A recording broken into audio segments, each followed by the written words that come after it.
আসসালামু আলাইকুম, welcome to my channel. ভাই ও বোনেরা, আপনারা কীরকম আছেন?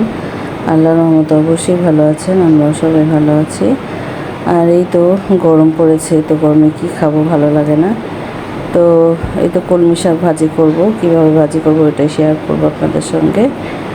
তো খুবই ভালো লেগেছে ভাতের সাথে এই কলমি শাক দিয়ে খেতে। তো এই তো কলমি শাকগুলো ভালো করে আমি কেটে নিব। এখন দেখেন এইভাবে করে সবগুলো কেটে নিব কলমি শাকগুলো।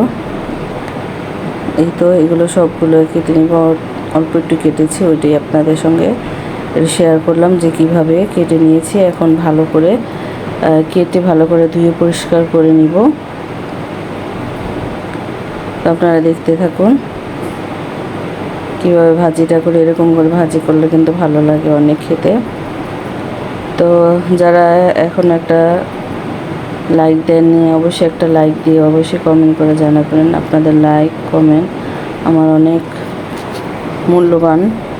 আর আপনারা অবশ্যই আমার পাশে থাকবেন। আপনারা যদি পাশে না থাকতেন আমি কিন্তু এত দূর এগোতে পারতাম না। আর অবশ্যই আরও যে সামনের দিনগুলো আছে, এই সামনের দিনগুলোতেও আপনারা আমার পাশে থাকবেন। আর নতুন যদি বন্ধু হয়ে থাকেন, সাবস্ক্রাইব করে পাশে থাকবেন, বেল বাটনটা অন করে দিবেন যাতে কোনো ভিডিও ছাড়লে আপনাদের মাঝে চলে যায়। আর দেশ বিদেশ থেকে যে ভাই ও বোনেরা দেখতেছেন, অবশ্যই একটা লাইক দিয়ে কমেন্ট করে জানাবেন আর আমার পাশে থাকবেন, এর সহ অবশ্যই দেখবেন। তো এই তো শুকনো মরিচ দিয়ে দিলাম, আর এখানে কয়েক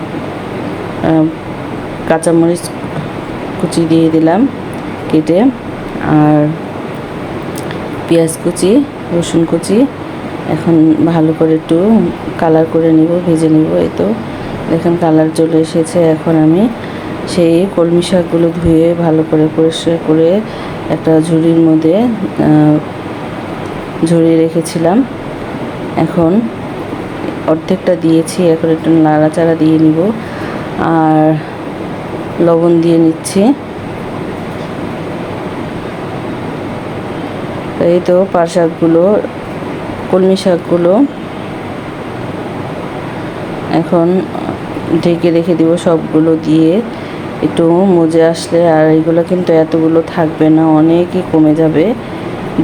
দেখতে থাকুন কতটুক হয়ে যায়। এটা ঢেকে রেখে দিলাম। দেখেন আরও কতটা নিচু হয়ে গিয়েছে, আরও মজে অল্প একটু হয়ে যাবে। তো এখন নাড়াচাড়াটা দিয়ে, লবণটা দিয়েছিলাম, এখন নাড়াচাড়া দিয়ে নিব, আরও কমে যাবে। তো ভাই বোনেরা, আপনাদের কাছে একটা অনুরোধ, এখনও যারা একটা লাইক দেন নাই অবশ্যই একটা লাইক দিয়ে দিবেন, কমেন্ট করে জানাবেন আমার এই কলমি শাক ভাজিটা কীরকম হয়েছে।